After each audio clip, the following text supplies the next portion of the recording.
Hello everyone, welcome to Prelims Primer Weekly News Analysis by Aptplus Academy for Civil Services. शुरू करते हैं आज की पहली topic, iDEX initiative. Recently government ने इनोवेशंस फॉर डिफेंस एक्सेलेंस या आईडेक्स फ्रेमवर्क को लॉन्च किया.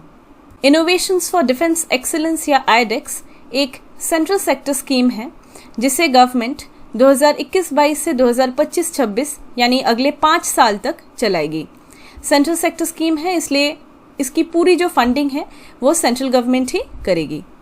गवर्नमेंट का ये एम है कि हम डिफेंस सेक्टर में आत्मनिर्भर बने, टेक्नोलॉजिकल डेवलपमेंट्स हो, इनोवेशन आए और हम जिस तरीके से अभी दूसरे देशों के ऊपर काफ़ी हद तक डिपेंडेंट है for defence weapons and other technologies, उसे हम कम कर सके. आईडेक्स जो है ये एक ऐसी फ्रेमवर्क है जो इसी इनोवेशन और इंडिजनाइजेशन को प्रमोट करेगी स्टार्टअप लेवल पे. इसमें 300 से भी ज़्यादा स्टार्टअप्स, एमएसएमईज और इंडिविजुअल इनोवेटर्स को फाइनेंशियल सपोर्ट दिया जाएगा. जितना ज़्यादा इन स्टार्टअप कंपनीज और एमएसएमईज को फाइनेंशियली इंसेंटिवाइज किया जाएगा, उतनी ही जल्दी ये डिफेंस सेक्टर में इनोवेटिव टेक्नोलॉजीज़ को डेवलप कर पाएंगे और उसके बाद हम हमारे ही देश में हेलीकॉप्टर्स, मिसाइल्स, ड्रोन्स, वेपन्स, इन सब चीज़ों को डेवलप कर पाएंगे. आईडेक्स के अंदर इन कंपनीज को फंडिंग जो है वो डिफेंस इनोवेशन ऑर्गेनाइजेशन करेगी. डिफेंस इनोवेशन ऑर्गेनाइजेशन या DIO जो है ये एक नॉट फॉर प्रॉफिट कंपनी है जिसे कंपनीज एक्ट 2013 के तहत इस्टेब्लिश किया गया था और यही इस फंड को मैनेज करेगी. हमें पता है कि सिक्योरिटी रीजंस के लिए पहले डिफेंस सेक्टर को कन्फाइंड रखा गया था. बिल्कुल, इसमें प्राइवेट स्टेक होल्डर्स पार्टिसिपेट नहीं कर पाते थे और इसीलिए इनोवेशन और डिफेंस मैन्युफैक्चरिंग जो है वो बहुत स्लगिश था. अभी रिसेंटली इसमें बदलाव लाए जा रहे हैं और ये कोशिश किया जा रहा है कि हमारे देश में एक ऐसा कंड्यूसिव इकोसिस्टम बने कि देश की ही जो कंपनीज हैं, स्टार्टअप्स हैं, ये अपने इनोवेशन के साथ नई टेक्नोलॉजीज़ को डेवलप करें, डिफेंस सेक्टर में नई इक्विपमेंट्स को डेवलप करें, मैन्युफैक्चरिंग बूस्ट हो और इसी प्रोसेस में हम सेल्फ रिलायंट और आत्मनिर्भर बने इन दी डिफेंस सेक्टर. अगली टॉपिक है एक्सरसाइज वरुण. अभी रिसेंटली एक्सरसाइज वरुण की 20th एडिशन को कंडक्ट किया गया अरेबियन सी में. एक्सरसाइज वरुण जो है ये एक बायलैटरल नेवल एक्सरसाइज है between the navies of India and France. इसे 1983 में इनिशिएट किया गया था और 2001 के बाद से it became a part of India France strategic bilateral relationship. Exercise Varun जो है इसे आइदर इंडियन ओशन या फिर मेडिटेरेनियन सी में कंडक्ट करवाया जाता है. मकसद है कि इस रीजन में मैरीटाइम सिक्योरिटी, पीस और स्टेबिलिटी जो है वो प्रमोट हो. इस एक्सरसाइज में एंटी सबमरीन वॉरफेयर, मतलब अगर सबमरीन से अटैक हो तो उससे कैसे निपटा जाए, एडवांस्ड एयर डिफेंस, इसके अलावा एंटी एयर वेपन फायरिंग अगर होती है कभी तो उससे कैसे निपटा जाए, इन सभी चीज़ों को प्रैक्टिस किया जाता है.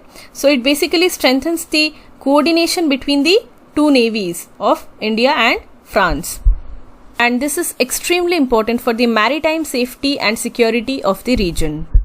हमारी अगली टॉपिक है Matua community. Recently prime minister Modi ji ने मटुआ कम्युनिटी को एड्रेस किया virtually during the Matua Dharma Mahamela 2022. इस मेले को ऑल इंडिया मटुआ महासंघ ने बंगाल के श्रीधाम ठाकुरनगर डिस्ट्रिक्ट में ऑर्गेनाइज किया. ओकेजन था श्री हरिचंद ठाकुर जी की 211वीं बर्थ एनिवर्सरी.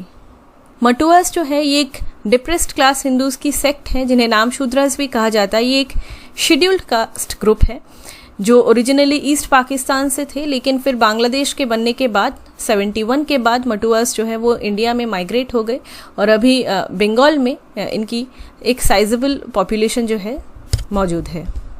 बात करते हैं हरिचंद ठाकुर जी की.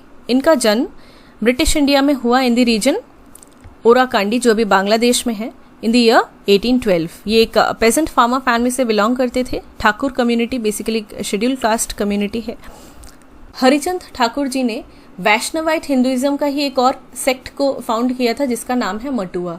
रीज़न है कि वैष्णवाइट जो हिंदूज थे उनमें ही जो लोग अनटचेबल्स कहलाए जाते थे, नामशूद्र कम्युनिटी से जो बिलोंग करते थे, इसी सेक्ट के अंदर, वैष्णवाइट सेक्ट के अंदर इन्हें बहुत ही बुरी तरीके से कुछ टर्म्स से बुलाया जाता था। फॉर एग्जाम्पल चांडाल्स, हमें पता है कि किस तरीके से ऑपरेशन किया जाता था on the basis of caste. इसी के अगेंस्ट आवाज उठाने के लिए, कास्ट ऑपरेशन के अगेंस्ट आवाज उठाने के लिए जिन लोगों को इस तरीके से अनटचेबल कंसिडर किया जाता था अंडर वैष्णवाइट हिंदुइज्म, उसी में से अलग से फिर एक सेक्ट को फाउंड किया गया और इन्हें कहा गया मटुआज। अनटचेबिलिटी से पीड़ित जो थे उनकी अपलिफ्टमेंट के लिए हरिचंद ठाकुर जी ने अपनी पूरी लाइफ डिवोट कर दी और इसीलिए आउट ऑफ रिस्पेक्ट उन्हें लोग ठाकुर या गॉड कंसिडर करते थे और मानते थे कि he is an avatar of Vishnu और कृष्णा।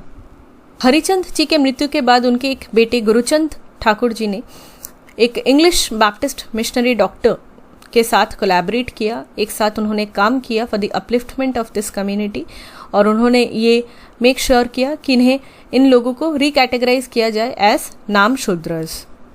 हरिचंद जी के फॉलोअर्स ने 1860 में ही एक मूवमेंट को स्टार्ट किया, a religious reformation movement called Matua महासंघ।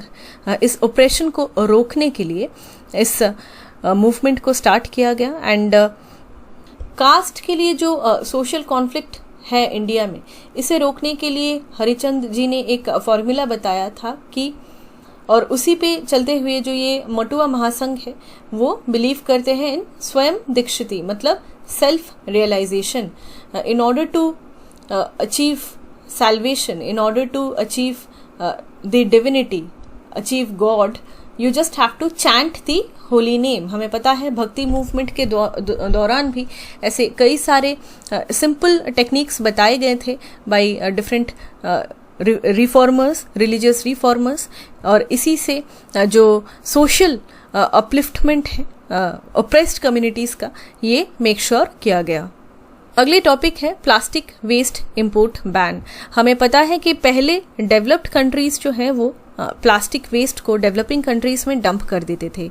2019 में इसके इंपोर्ट को, प्लास्टिक वेस्ट के इंपोर्ट को बैन किया गया by the environment ministry. But अभी रिसेंटली एनवायरनमेंट मिनिस्ट्री ने पेट बॉटल्स जो है, which is also a type of plastic waste, इसे इंपोर्ट करने के लिए इसे परमिशन दी है। पेट बॉटल्स या पॉलीइथिलीन टेरेप्थलेट बॉटल्स, ये जो हम भी पानी का जो भी बॉटल्स यूज़ करते हैं, मिनरल वाटर, ये सारे ही पेट बॉटल्स हैं। वैसे पेट जो है दैट इज़ पॉलीइथिलीन टेरेप्थलेट, इसका यूज़ दूसरे सेक्टर्स में भी किया जाता है, जैसे टेक्सटाइल फाइबर हो गया, अपैरल हो गया, फिर पैकेजिंग इंडस्ट्री में, फिर इलेक्ट्रिकल और इलेक्ट्रॉनिक गुड्स में भी इसका यूज़ किया जाता है। But when it comes two bottles, pet bottles, तो इंडिया में जो भी पेट बॉटल्स प्लास्टिक वेस्ट होता है उसका 90% जो है वो इंडिया में रिसाइकल हो जाता है। तो इसीलिए जो डिफरेंट इंडस्ट्रीज़ हैं वो बोल रहे थे कि सिंस पेट बॉटल्स का इंपोर्ट हमने बंद किया है इंडिया ने, तो इससे उन्हें काफ़ी फाइनेंशियल लॉसेस हो रहे हैं। अगर इनका रिसाइकल किया जाता जिस तरीके से पहले जाता था, इससे उन्हें सहूलियत हो जाती। तो गवर्नमेंट ने फिर से पेट बॉटल्स को इंपोर्ट करने के लिए इसकी परमिशन दे दी है, लेकिन इसकी कुछ क्राइटेरिया है। फॉर एग्जांपल, हम जितना पेट बॉटल्स खुद प्रोड्यूस करते हैं, इसका 50% ही हम जो कैपेसिटी है उतना ही हम उसको इंपोर्ट कर पाएंगे। दूसरा क्राइटेरिया है कि इसमें सिर्फ उन्हीं वेस्ट पेट बॉटल्स को इंपोर्ट करने की परमिशन दी गई है जिन्हें रिसाइकल करके बाद में यूज़ किया जाएगा इस polyester staple fibre and yarn. क्या है ये polyester staple fibre and yarn? ये बेसिकली एक सिंथेटिक मैन मेड फाइबर है जिसे पेट से ही बनाया जाता है, और ये जो है बाद में जब इसको हम रिट्रीव करते हैं after recycling, this can be used in making carpets. इसके अलावा फिल्ट्रेशन इंडस्ट्री में इसका यूज़ किया जा सकता है, सॉफ्ट टॉयज में, या जो ब्लैंकेट्स हैं इन्हें बनाने के लिए, कुशन्स, पिलोज बनाने के लिए इसका यूज़ किया जाता है। तो जिन पेट बॉटल्स को पॉलिएस्टर स्टेपल फाइबर में रिसाइकल किया जाएगा, सिर्फ उन्हीं कैटेगरी ऑफ पेट बॉटल्स की इंपोर्ट को परमिशन दी गई है। पेट बॉटल्स अगर इतनी यूजफुल है आफ्टर गेटिंग रिसाइकल, तो फिर इसके इंपोर्ट को बंद क्यों किया गया था in the first place? Basically 2017-18 में देखा गया कि पेट बॉटल्स की जो इंपोर्ट है ये 4 गुना हो गई। इसकी जो इन्फ्लक्स है PET bottles from China, Italy, Japan, Malawi etcetera, ताकि इंडिया में रिसाइकल हो पाए। लेकिन इंडिया जो है वो 13 million tons of plastic consume तो करता है, लेकिन रिसाइकल बस 4 मिलियन टन्स ही कर पाता है। तो इससे जो डोमेस्टिक जो कंपनीज हैं उन्हें दिक्कतें ना हो, उन्हें इंसेंटिवाइज किया जा सके रिसाइकलिंग यूनिट्स को, इसीलिए इंपोर्ट को बंद किया गया। 2016 में लाई गई प्लास्टिक वेस्ट मैनेजमेंट रूल्स के प्रोविजंस को एक बार देख लेते हैं। पहला है इसमें कि प्लास्टिक कैरी बैग्स जो है इनकी मिनिमम थिकनेस को पहले ये 40 माइक्रोन्स था, इसे बढ़ा के किया गया 50 माइक्रोन्स। इसके अलावा जो इसकी ये जो रूल्स है ये पहले सिर्फ मतलब अर्बन एरियाज में ही प्लास्टिक मैनेजमेंट रूल्स जो हैं वो एप्लीकेबल ना हो, ये मेक श्योर किया गया और इसको एक्सपैंड किया गया रूरल एरियाज में भी, क्योंकि रूरल एरियाज में भी प्लास्टिक अभी पहुंच चुके हैं। रूरल एरियाज तो छोड़िए, अभी तो रिसेंट रिपोर्ट आया था कि जो माइक्रो प्लास्टिक्स है वो इंसान के ब्लड में भी पहुंच चुका है। तो इतनी सिचुएशन वर्स हो चुकी है। अगली है एक्सटेंडेड प्रोड्यूसर रिस्पॉन्सिबिलिटी। इसमें जो प्लास्टिक मैन्युफैक्चरर्स हैं, प्रोड्यूसर्स हैं, उन पे ये रिस्पॉन्सिबिलिटी दी गई कि वो ही सभी जगहों से अपनी जो प्लास्टिक वेस्ट है इसे कलेक्ट बैक करेंगे और इसकी सिस्टम को इंट्रोड्यूस भी करेंगे। तो इसे ही कहा गया है एक्सटेंडेड प्रोड्यूसर रिस्पॉन्सिबिलिटी। इसके अलावा एक प्लास्टिक वेस्ट मैनेजमेंट फी को भी लागू किया गया। इसमें जो भी प्रोड्यूसर्स हैं उन्हें प्री रजिस्टर करना पड़ेगा। जो इम्पोर्टर्स हैं प्लास्टिक की, जो इसको रिसाइकिल करते हैं और फिर सेल करते हैं इंडिया में, तो इन्हें भी इस प्लास्टिक वेस्ट मैनेजमेंट फी को देना पड़ेगा। दूसरा है कि रोड कंस्ट्रक्शन में प्लास्टिक वेस्ट को यूज करना, इसे भी प्रमोट किया गया as per Indian Road Congress guidelines और एनर्जी रिकवरी। इसके अलावा कुछ गाइडलाइंस लाई गई on the extended producer responsibility on plastic packaging under plastic waste management rules 2016। इसमें क्या क्या गाइडलाइंस हैं? पहली है reuse of rigid plastic packing material, मतलब पैकेजिंग के लिए जो भी प्लास्टिक का यूज किया जाता है उसे रीयूज किया जा सके, और फ्रेश प्लास्टिक मटेरियल का जो है यूज उसे रिड्यूस किया जा सके। इसके अलावा it allows for sale and purchase of surplus extended producer responsibility certificates. What are these? Basically जो प्लास्टिक मैन्युफैक्चरिंग कंपनीज है उनके ऊपर जो ये एक मैंडेट डाला गया है कि वो वापस लेंगे प्लास्टिक, तो इसी को अगर वो कंप्लाई कर पाते हैं, प्रॉपर रिसाइकलिंग कर पाते हैं, तो उन्हें सर्टिफिकेट्स दिए जाएंगे कंप्लायंस की वजह से। एग्जैक्टली हमने जिस तरीके से एनवायरनमेंट में पढ़ा है कि कार्बन क्रेडिट्स होते हैं, देश एक दूसरे को सरप्लस होने से बेच सकते हैं, तो उसी की तरह इस मार्केट मैकेनिज्म को तैयार किया गया है for better plastic waste management.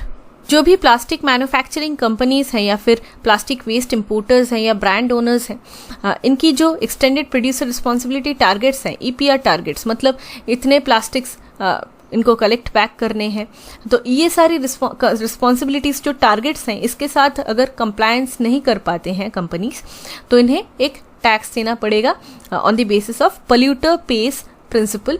और ये जो फंड कलेक्ट किया जाएगा इसे फिर दूसरे बाद में जो अनकलेक्टेड प्लास्टिक वेस्ट है उसे प्रॉपर वे में डिस्पोज करने के लिए और या फिर उसे रिसाइकिल करने के लिए इन इको फ्रेंडली मैनर इसे यूज किया जाएगा।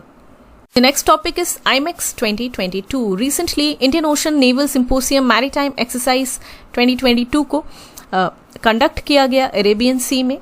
एम था इंडियन ओशन नेवल सिंपोसियम या IONS के जो भी मेंबर्स हैं उनकी जो नेवीज हैं उनके बीच में ह्यूमैनिटेरियन असिस्टेंस और डिजास्टर रिलीफ ऑपरेशंस को एनहांस करना। मतलब अगर कोई ह्यूमैनिटेरियन क्राइसिस आ जाती है तो उस टाइम पे किस तरीके से असिस्ट किया जा सकता है मेंबर कंट्रीज को, किस तरीके से डिजास्टर रिलीफ को प्रोवाइड किया जाएगा, इसकी जो एक एक्सरसाइज है इसे कंडक्ट किया गया। पार्टिसिपेंट्स की बात करें तो बांग्लादेश, फ्रांस, इंडिया, ईरान, इनकी जो नेवीज हैं इन्होंने पार्टिसिपेट किया with warships, aircrafts, helicopters etcetera. इसके अलावा और भी जो मेंबर्स हैं IONS के, इसमें Australia, Bangladesh, Indonesia, Maldives, Mauritius, Mozambique, France, Oman, Qatar, Singapore, Sri Lanka, Thailand, UAE, UK सभी आते हैं। ये सभी ने इस एक्सरसाइज में पार्टिसिपेट किया। आईमेक्स को तो आईओएनएस के मेंबर्स ने मिलके पार्टिसिपेट करके इसे कंडक्ट किया, लेकिन क्या है ये आईओएनएस या इंडियन ओशन नेवल सिंपोसियम बेसिकली एक फोरम है जहाँ पे इंडियन ओशन रीजन में जो भी कंट्रीज हैं उन कंट्रीज की नेवीज एक साथ कोऑपरेट करे, कोलैबोरेट करे, ये इंश्योर करती है ये फोरम। इसे 2007 में आईओएनएस को एस्टैब्लिश किया गया था। इसमें रीजनल मैरीटाइम जो इश्यूज हैं उन्हें डिस्कस किए जाते हैं, किस तरीके से देश एक दूसरे के साथ फ्रेंडली रिलेशनशिप को प्रमोट करे ये मेक श्योर किया जाता है। और ये भी देखा जाता है कि इंडियन ओशन रीजन में मैरीटाइम सिक्योरिटी कोऑपरेशन जो है उसमें इम्प्रूवमेंट आए। इसको इनॉग्रेट किया गया था इन फरवरी 2008 न्यू दिल्ली में ही किया गया था। उस टाइम पे इंडियन नेवी को 2 साल के लिए इसका चेयर भी दिया गया था। प्रेजेंटली आईओएनएस का जो चेयर है वो फ्रांस जो है वो उसके पास है। अगली टॉपिक है जोजिला टनल। जोजिला टनल जो है वो अभी अंडर कंस्ट्रक्शन है। गवर्नमेंट ने कहा है कि 2024 के सितंबर से ही इंडियन आर्मी जोजिला टनल को यूज कर पाएगी और ये डेडलाइन के 2 साल पहले ही तैयार हो जाएगा। जोजिला टनल जो है ये एक 14 किलोमीटर की रोड टनल है जिसे हिमालयस के जोजिला पास के नीचे बनाया जा रहा है। ये नेशनल हाईवे 1 के अंदर आता है और ये कनेक्ट करेगा जम्मू एंड कश्मीर के श्रीनगर को लद्दाख के लेह से, and it will pass through Dras and Kargil as well. The passage will begin at Sonamarg. Sonamarg जो है ये जम्मू एंड कश्मीर में है और फिर ये खत्म होगा मीना मार्ग में। मीना मार्ग जो है ये लद्दाख में है। जोजिला टनल जो है ये इंडिया की सबसे लंबी रोड टनल होगी और एशिया की सबसे लॉन्गेस्ट बाई डायरेक्शन टनल, मतलब बोथ डायरेक्शंस में गाड़ी आ जा पाएंगी, 1 वे। इस मैप में आप जो रूट है उसे देख सकते हैं। ये एग्जिस्टिंग रोड है इस तरीके से, तो ये काफी लंबा पड़ता है, लेकिन जोजिला टनल जो है इस तरीके से ये कनेक्ट होगा तो ये डिस्टेंस जो है काफी कम हो जाएगा इसमें। जोजिला टनल जो है ये 11,500 फीट के हाइट में ये टनल को बनाया जा रहा है। ये ऑल वेदर कनेक्टिविटी देगा between Srinagar and Ladakh. At present Zojila pass से जो रास्ता कनेक्ट करता है कश्मीर के श्रीनगर को लद्दाख से, वो सिर्फ 6 महीने के लिए वो चालू रहता है, क्योंकि विंटर्स में वहां पे स्नो का अक्यूमुलेशन हो जाता है। एज अ रिजल्ट वो रास्ता जो है वो इनएक्सेसिबल हो जाता है ड्यूरिंग द विंटर्स, तो it creates a lot of inconveniences for the civilians in Ladakh. फिर उनको पूरा राशन जो है वो पूरे विंटर का राशन उन्हें स्टॉक पाइल करके रखना पड़ता है। तो एक बार ये जोजिला टनल बन जाए और ऑपरेशनलाइज हो जाए तो ये सारी दिक्कतें कम हो जाएंगी, क्योंकि इसमें फिर पूरे साल जो है इसमें कनेक्टिविटी रहेगी between Srinagar and Ladakh. Not only that, जो जर्नी टाइम है जोजिला पास के नीचे से वो 3 घंटे से 15 मिनट तक कम हो जाएगा। अभी 3 घंटे लगते हैं, लेकिन ये टनल के बनने के बाद ये सिर्फ 15 मिनट में इस डिस्टेंस को कवर किया जा पाएगा। नॉट ओनली दैट, बलतल से मीना मार्ग जो डिस्टेंस है वो अभी 40 किलोमीटर का है, लेकिन वो 13 किलोमीटर में आ जाएगा आफ्टर दिस टनल। ये है बलतल, हमने देखा यहाँ से जो मीना मार्ग है ये 40 किलोमीटर्स का रास्ता पड़ता है, लेकिन after the construction of this tunnel it will be 13 kilometres only. Winters में लद्दाख श्रीनगर पूरी कंट्री से कट ऑफ रहते हैं ड्यू टू हैवी स्नोफॉल। एक बार ये टनल बन जाए तो उसमें एक इंटीग्रेशन हो जाएगा, economic and socio cultural integration of these regions. Not only that, इसमें एम्प्लॉयमेंट जनरेट भी होगा, काफ़ी सारे लोगों को जो कंस्ट्रक्शन और मेंटेनेंस के लिए इस टनल के एम्प्लॉयमेंट प्रोवाइड किया जाएगा। टूरिज्म सेक्टर को ये बूस्ट करेगा और इसकी बहुत ज़्यादा स्ट्रेटेजिक सिग्निफिकेंस भी है। टनल के बनने के बाद ट्रैवल टाइम बहुत कम हो जाएगा, तो इंडियन फोर्सेस जो हैं वो बहुत ही जल्दी लद्दाख पहुंच पाएंगे, specially in the LAC region, जहां पे चाइना सलामी स्लाइसिंग टेक्निक और दूसरे टेक्निक्स के साथ बहुत ही अग्रेसिवली हमारी टेरिटरीज को क्लेम करती हैं। तो इसे काउंटर कर पाएगा इंडिया। और इसके अलावा मिलिट्री व्हीकल्स जो डिफेंस और मिलिट्री व्हीकल्स हैं इन्हें भी बहुत सेफली ये यहाँ से ट्रैवल कर पाएंगी। लॉजिस्टिक्स फ्लेक्सिबिलिटी हो जाएगी। अगर कोई अनरेस्ट होता है, कोई वॉर लाइक सिचुएशन, तो उस टाइम पे ऑपरेशनल मोबिलिटी, बहुत जल्दी चीज़ों को पहुंचाना, वेपन्स और भी डिफेंस इक्विपमेंट्स को पहुंचाना, ये ऑपरेबिलिटी मेंटेन हो जाएगी अगर ये टनल बन जाए। और जैसे कि हमने देखा कि जोजिला पास में अभी 3.5 घंटे लगते, 3-3.5 घंटे, लेकिन इस टनल के बाद बस 15 मिनट लगेंगे पहुंचने में लद्दाख। अगली टॉपिक है एक्सरसाइज डस्तलिक। रिसेंटली एक्सरसाइज डस्तलिक की 3rd एडिशन को कंडक्ट किया गया बिटवीन इंडिया एंड उज्बेकिस्तान। ये एक जॉइंट ट्रेनिंग एक्सरसाइज है between the Indian and Uzbekistan army. 2022 के एक्सरसाइज डस्तलिक में काउंटर टेररिज्म ऑपरेशंस को फोकस में लाया जाएगा। अगली टॉपिक है micro plastics. Recently environment international नामक एक जर्नल में एक स्टडी पब्लिश हुई जिसके तहत माइक्रो प्लास्टिक्स जो हैं उसे ह्यूमन ब्लड में पहली बार डिटेक्ट किया गया है। जितने लोगों का टेस्ट हुआ उसमें से 80% लोगों में ये माइक्रोप्लास्टिक्स पाया गया है। बेसिकली ये देखा जा रहा है कि माइक्रोप्लास्टिक्स जो है बॉडी के डिफरेंट ऑर्गन्स में ये अब जमा होने लगी हैं।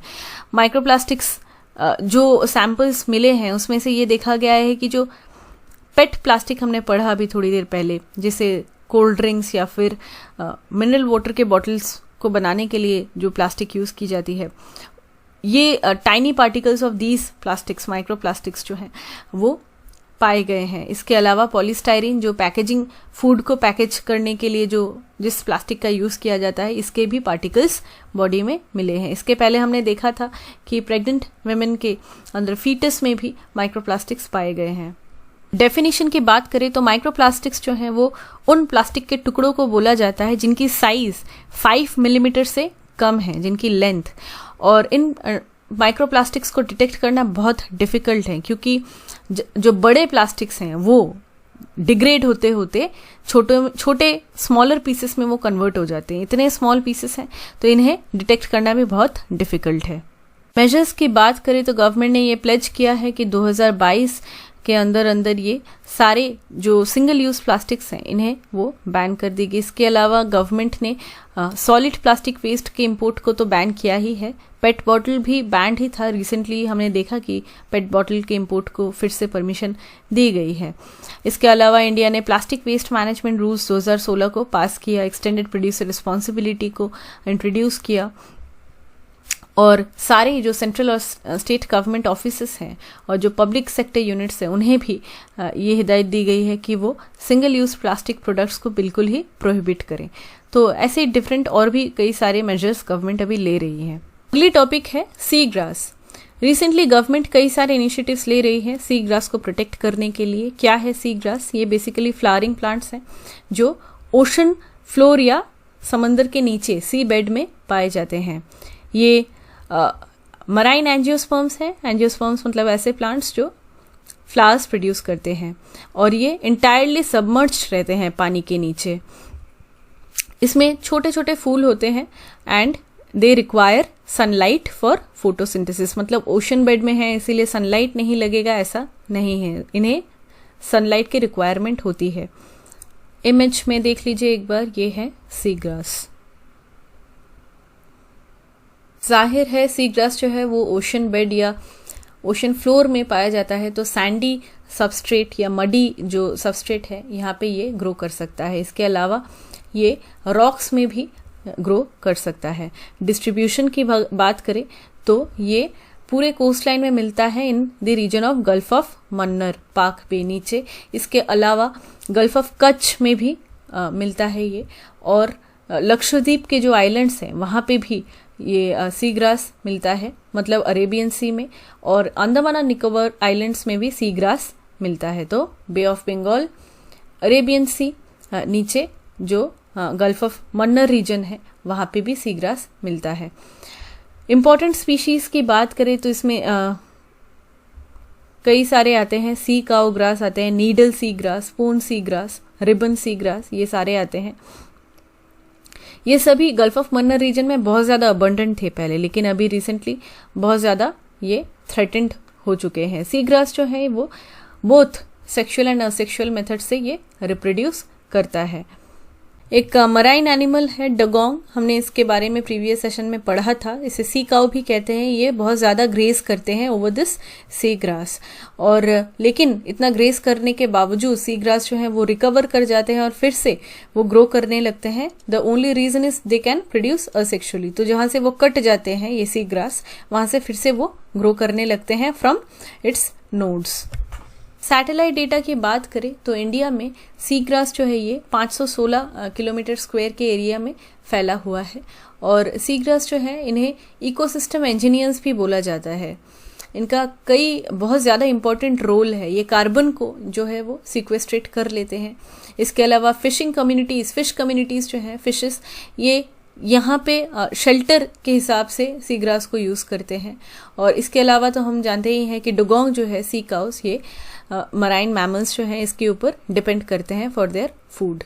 इसके अलावा ट्रेडिशनल मेडिसिन में भी सी ग्रास का यूज़ किया जाता है इन मैनी कंट्रीज़।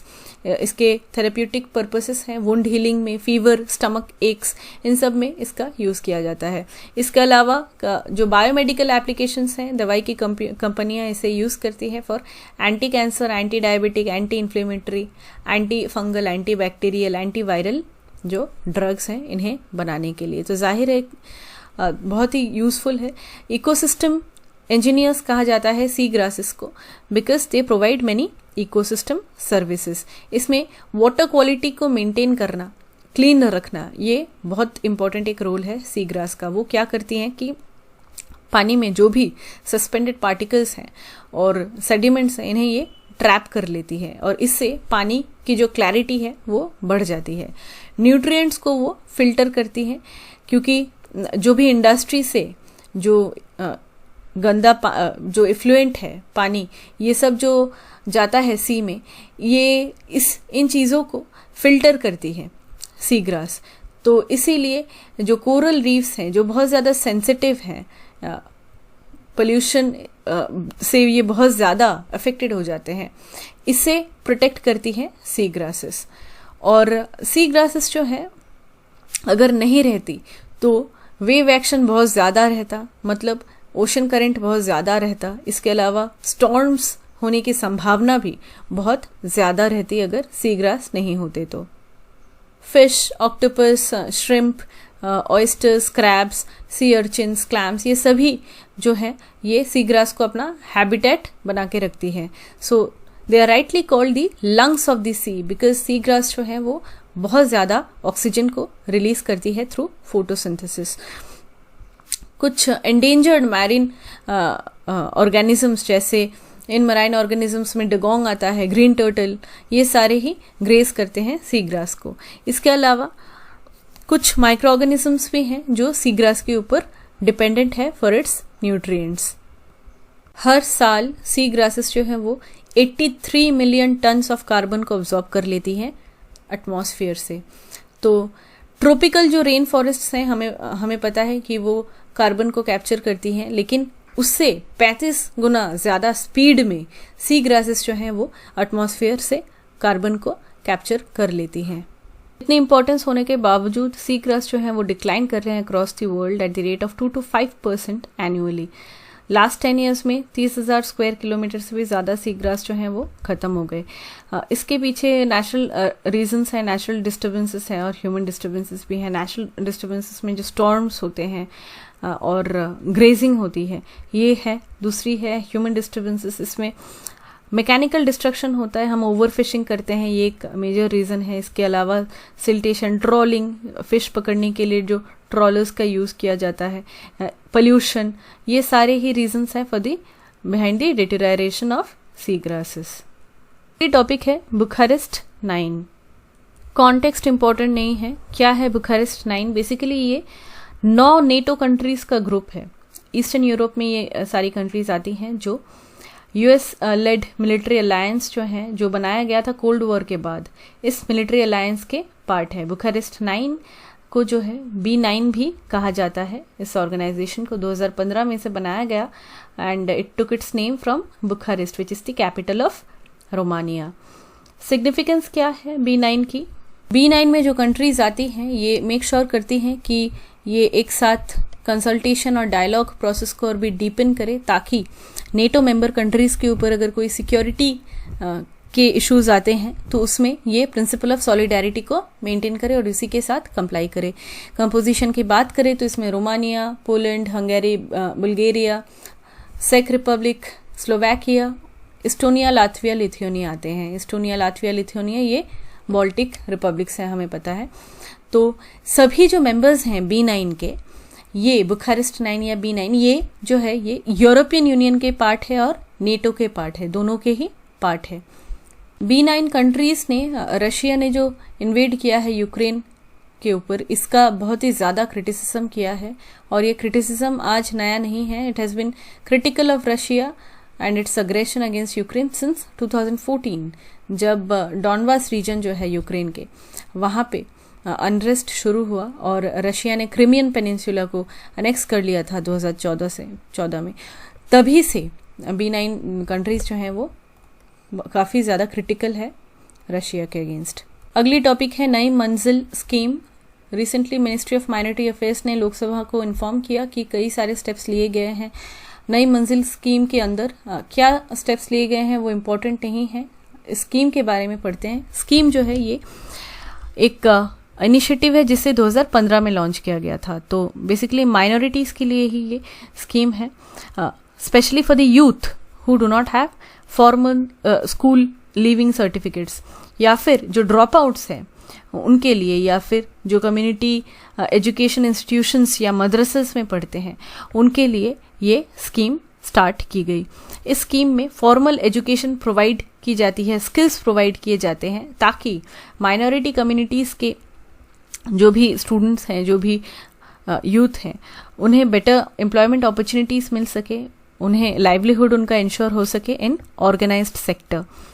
50% जो फंडिंग है नई मंजिल स्कीम के तहत जो है वो वर्ल्ड बैंक से आती है और ये एक पहली माइनॉरिटी स्कीम है जिसे वर्ल्ड बैंक ने सपोर्ट किया है। एलिजिबिलिटी की बात करें तो माइनॉरिटीज़ में Muslims, Christian, Sikhs, Buddhists, Jains, Parsis आ जाएंगे और जो ट्रेनी हैं, जो यूथ हैं, जो इसमें खुद को एनरोल कर पाएंगे, उनका एज 17 ईयर्स से 35 ईयर्स तक का होना चाहिए और वो BPL बिलो पॉवर्टी लाइन में आने चाहिए। इसके अलावा 30% जो सीट्स हैं स्कीम के अंदर ये विमेन और गर्ल कैंडिडेट्स के लिए ये रिजर्व्ड हैं। इसके अलावा 5% जो सीट्स हैं वो जो डिसेबल हैं उनके लिए ये अलग से ईयरमार्क की गई है। नई मंजिल स्कीम के तहत एजुकेशन इम्पार्ट किया जाएगा, स्किल्स ट्रेनिंग दी जाएगी, सॉफ्ट स्किल्स, कम्युनिकेशन स्किल्स जो हैं ये इन्हें सिखाए जाएंगे और इसके अलावा पोस्ट प्लेसमेंट सपोर्ट भी दिया जाएगा। After attaining the required skills, placement के लिए भी इन्हें सपोर्ट दिया जाएगा ताकि स्टूडेंट्स का सस्टेनेबल एम्प्लॉयमेंट हो सके।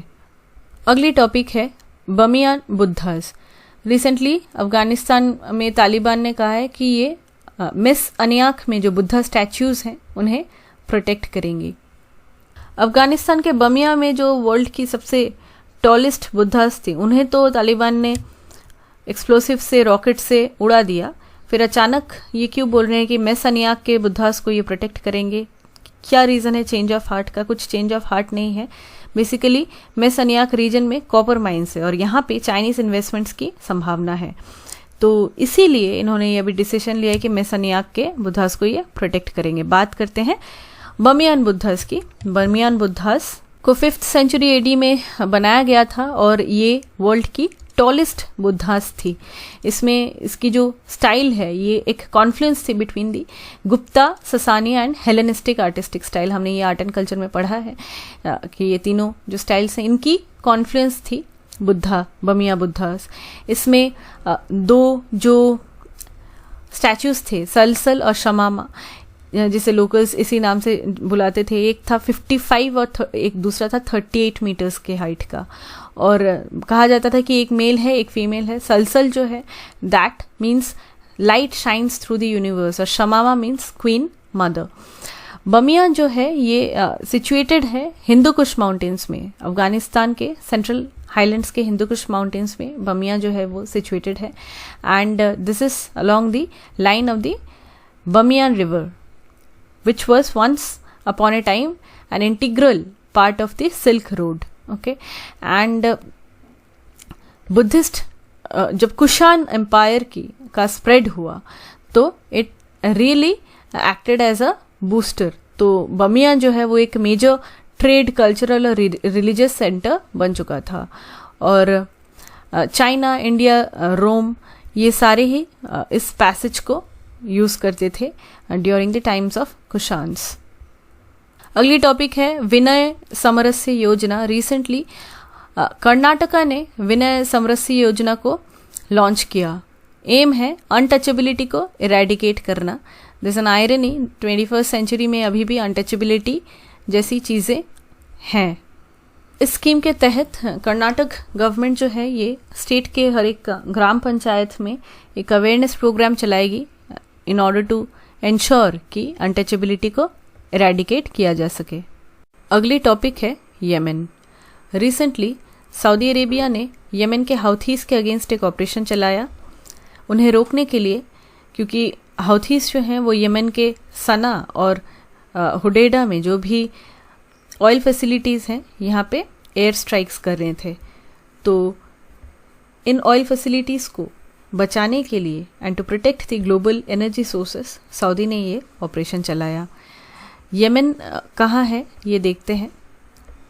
येमेन जो है ये वेस्ट एशिया की कंट्री है जो अरेबियन पेनिनसुला के साउथ में आती है। बॉर्डर की बात करें तो येमेन सऊदी अरेबिया और ओमान के साथ बॉर्डर्स शेयर करता है और मैरीटाइम बॉर्डर्स शेयर करता है with Eritrea, Djibouti and Somalia. Yemen also shares border with Red Sea, Gulf of Aden and Guardafai Channel जो इस यहाँ पे आता है।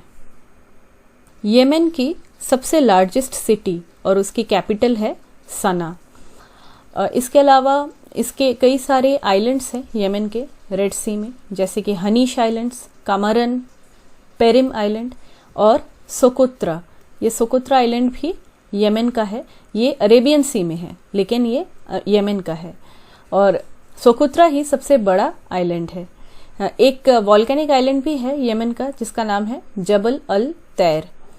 और सोकोत्रा जो है ये ग्वारदफाई चैनल को फेस करता है यहाँ पे। सना के अलावा येमेन में कई सारी इंपॉर्टेंट सिटीज़ हैं जो न्यूज़ में आती रहती है। फॉर एग्जांपल यहाँ पे है सदा, अल बैदा, ये है तैज़, ये है अल हुडैडा, ये है अल मुकालिया, अटाक, मारीब। ये सारी काफ़ी न्यूज़ में आती रहती है तो लोकेशंस देख लीजिएगा। फिजिकल फीचर्स की बात करें तो येमेन के ईस्ट में आता है पूरा रुबल खली डेजर्ट। रुबल खली डेजर्ट में रेनफॉल ऑलमोस्ट निल है और यहाँ पे एक हर्डर्स की पॉपुलेशन रहती है जिनका नाम है बेडोइन। रुबल खली जो डेजर्ट है ये फैला हुआ है in a number of countries like Saudi Arabia, Oman, United Arab Emirates या यूएई और येमेन। येमेन की जो ऑयल रिजर्व्स हैं ये कॉन्सेंट्रेटेड हैं कुछ जगहों पे, जैसे कि है मसीला बेसिन, इसके अलावा शव्वा और मारिब। हाउथी इंसर्जेंट्स जो येमेन गवर्नमेंट के अगेंस्ट क्लैश में हैं सिंस अ डेकेड नाउ, वो सदा प्रोविंस जो है येमेन का यहाँ पे कॉन्सेंट्रेटेड है। ये बेसिकली 35% ऑफ येमेन्स पॉपुलेशन को कंप्राइज करते हैं। Next topic is vultures in India. Recently Bombay natural history society ने एनवायरनमेंट मिनिस्ट्री को एक लेटर लिखा है और रिक्वेस्ट किया है कि 3 ड्रग्स जो वल्चर्स को फिर से मार रहे हैं इन्हें बैन किया जाए। 2006 में इंडिया ने डाइक्लोफिनैक नामक एक ड्रग को बैन किया। डाइक्लोफिनैक जो है ये कैटल में होने वाली डिजीजेस को ट्रीट करने के लिए इस ड्रग का यूज़ किया जाता था और लेकिन ये इवेंचुअली वल्चर्स के डेथ का रीज़न बन गया। डाइक्लोफिनैक जो है वो डेड एनिमल्स से वल्चर्स में पास करता था, क्योंकि हमें पता है वल्चर्स जो हैं डेड एनिमल्स को फीड करती हैं और वहीं से वो उनके किडनी फेलियर का एक बड़ा रीज़न बन गया। डाइक्लोफिनैक को तो बैन कर दिया गया, लेकिन अभी इसकी 3 और ऑल्टरनेटिव्स आ गई हैं मार्केट में। एक है इक्लोफिनैक, दूसरी है कीटोप्रोफेन और तीसरी है निमेसुलाइड। ये तीनों ही ड्रग्स जो हैं ये ऑल्टरनेटिव्स हैं डाइक्लोफिनैक की। और इंडिया के vulture conservation action plan for 2025 के तहत ये तीनों ड्रग्स का यूज़ जो है ये इन्हें बैन कर देना चाहिए। इंडिया जो है वो convention on migratory species multi species action plan का सिग्नेटरी है। इसमें वो अफ्रीकन यूरेशियन वल्चर्स जो है इन्हें कंजर्व करने का इसका मैंडेट है। तो जो भी ये सारी ड्रग्स हैं इन्हें मेजर थ्रेट्स के हिसाब से इंडिया रिकॉग्नाइज करता है। 2003 से अगर हम 2015 तक की बात करें तो 2003 में 40,000 वल्चर थे इंडिया में, और वो घट के हो गए हैं अराउंड 18,645 लास्ट सेंसस के हिसाब से, according to bird life international जो एक इंटर गवर्नमेंटल बॉडी है। तो इसी से हम अंदाज़ा लगा सकते हैं कि इन ड्रग्स को बैन करने की कितनी ज़रूरत है। सिंस वल्चर्स जो हैं वो डेड एनिमल्स को फीड करती हैं, तो ये नेचुरल मैकेनिज्म है, इन्फेक्शन कंट्रोल रहता है पूरे इन्वायरमेंट में, इकोसिस्टम में, और इकोसिस्टम हेल्दी रहता है। इसके अलावा ये कंट्रोल करती हैं कुछ हार्मफुल पैथोजेंस को, for example anthrax, cholera, foot and mouth disease, rabies, distemper, ये सारी जो पैथोजेंस हैं इनके स्प्रेड को भी रोकता है बिकॉज ऑफ दिस फैक्ट कि वल्चर्स डेड एनिमल्स को फीड करते हैं। ऑल्सो वाटर सोर्सेस कॉन्टेमिनेट हो जाती हैं कई टाइम पे डेड बॉडीज़ और डेड ऑर्गेनिजम्स के लिए, इसे भी प्रिवेंट करता है वल्चर। 2020-2025 का जो action plan for vulture conservation है ये प्रपोज करता है कि वल्चर कंजर्वेशन ब्रीडिंग सेंटर्स खोले जाएं इंडिया में कुछ स्टेट्स में, फॉर एग्जांपल उत्तर प्रदेश, त्रिपुरा, महाराष्ट्र, कर्नाटका और तमिलनाडु। इसमें एक कंजर्वेशन ब्रीडिंग प्रोग्राम भी रहेगा for red headed vulture and Egyptian vulture, और एटलीस्ट एक वल्चर सेफ जोन हर एक स्टेट में, ताकि जो भी वल्चर की अभी पॉपुलेशन बची कुची है उसे कंजर्व किया जा सके। इसी एक्शन प्लान के अंदर 4 रेस्क्यू सेंटर्स भी रहेंगे। एक है पिंजौर, दूसरा है भोपाल में, फिर है गुवाहाटी और हैदराबाद में। इंडिया में वल्चर पॉपुलेशन की बात करें तो 9 स्पीशीज़ मिलती है वल्चर्स की इंडिया में। लॉन्ग बिल्ड वल्चर जिसे इंडियन वल्चर भी कहते हैं, इसके अलावा red headed vulture, white rumped vulture, Egyptian vulture, ये मिलते हैं नीलगिरीज बायोस्फीयर रिजर्व में, वेस्टर्न घाट्स के। लास्ट 4 साल में इम्पॉर्टेंट है नोट करना कि लास्ट 4 साल में पॉपुलेशन जो है वल्चर्स की वो इंक्रीज हुई है by 10% because of all these initiatives and conservation programmes that the government has been taking. Vultures जो हैं वो स्लो ब्रीडर्स होते हैं, इसलिए इनके पॉपुलेशन को रिस्टोर करना काफ़ी डिफ़िकल्ट है, और एक बार ये एक्सटिंक्ट हो गए तो ये पूरा एक रिपल इफेक्ट कर देगा, मतलब एक के बाद एक इसके कॉन्सिक्वेंसेस फिर आते रहेंगे। वल्चर की पॉपुलेशन की बात करें तो 9 में से 4 जो स्पीशीज़ है वल्चर की इंडिया में मिलते हैं वो क्रिटिकली एंडेंजर्ड है, और एक है एंडेंजर्ड और बाकी जो है वो नियर थ्रेटेंड है। ओरिएंटल वाइट बैक्ड वल्चर ये क्रिटिकली एंडेंजर्ड है। फिर है स्लेंडर बिल्ड वल्चर, ये भी क्रिटिकली एंडेंजर्ड है। लॉन्ग बिल्ड वल्चर ये भी क्रिटिकली एंडेंजर्ड है, और रेड हेडेड वल्चर ये भी क्रिटिकली एंडेंजर्ड है। तो क्रिटिकली एंडेंजर्ड में आते हैं oriental white backed vulture, slender billed vulture, long billed vulture और red headed vulture. Endangered category में आता है इजिप्शियन वल्चर, ये एंडेंजर्ड कैटेगरी में आता है, और लीस्ट कंसर्न्ड है इंडियन ग्रिफॉन वल्चर, और इसके अलावा हिमालयन ग्रिफॉन जो है वो नियर थ्रेटेंड है। सिनरस वल्चर ये भी नियर थ्रेटेंड है, और बियर्डेड वल्चर या जिसे लैमग्रियर भी बोलते हैं ये भी नियर थ्रेटेंड है। कुछ प्रैक्टिस क्वेश्चंस डिस्कस कर लेते हैं, आपको बताना है कौन से ट्रू हैं कौन से false. Number 1, microplastics are plastic debris smaller than 2 millimeter in length. Number 2, sea grasses are flowering plants which are found in sea beds and ocean floors. They do not require sunlight for photosynthesis. Number 3, the Tamil Nadu government has announced Vinaya Samarasya Yojana, an awareness program meant to eradicate untouchability in Gram Panchayats across the state. Number 4, Exercise Dustalik is a joint training exercise between India's and Kazakhstan's army. Number 5. Plastic Waste Management Rules 2016 aims to increase minimum thickness of plastic carry bags from 20 to 40 microns. Number 6. All members of the Bucharest 9 or B9 are part of the European Union and NATO, North Atlantic Treaty Organization. Number 7. Rub al Khali Desert includes parts of Saudi Arabia, Oman and Yemen only. Number 8. Indian griffon vulture is critically endangered in the IUCN Red List. Number 9. IMEX is a joint military exercise between India and Malaysia. Number 10. Import of all forms of plastic waste is strictly banned by the government of India. With this we come to an end of this session. PDF की link आपको description में मिल जाएगी. Thank you so much.